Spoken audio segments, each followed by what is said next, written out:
Hello, what's up guys? Hari ni buat korang tengok Piala Challenge Cup antara Damansara dan Perak FA. So macam biasa, harga RM10 untuk tiket boleh beli dekat kaunter dekat luar stadium ni. Dan korang akan dapat tiket fizikal macam ni ha. So hari ni saya nak duduk dekat belah Perak FA sebab merindui pasukan ini yang tak dekat Liga Super. Baru je masuk dah kena tegur dengan fans Perak kini. Dia macam logo.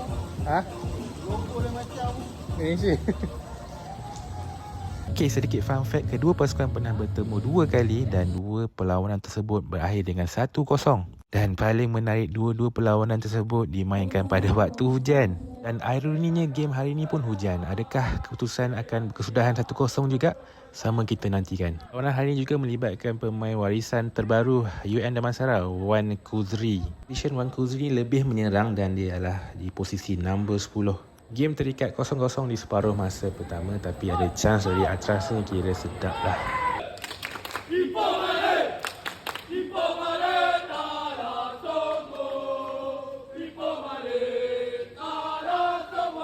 Lihat separuh masa pertama, kita lihat ada jajan dan burger stadium juga dijual di sini.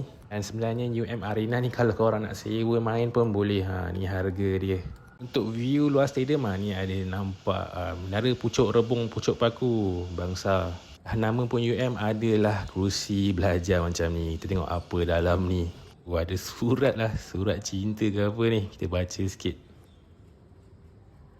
Deep betul tulisan ni. Apa yang telah aku bacakan ni, ya Allah. So ni meja yang lama tahun 80-an dan ni meja sekarang. Cuba nak alihkan isu. Untuk separuh masa kedua, Syafizi Ikmal baru nak panaskan padan. Dia juga adalah bekas pemain Perak.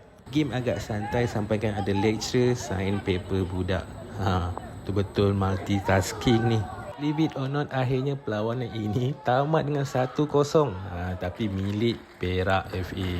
Okay, thank you guys.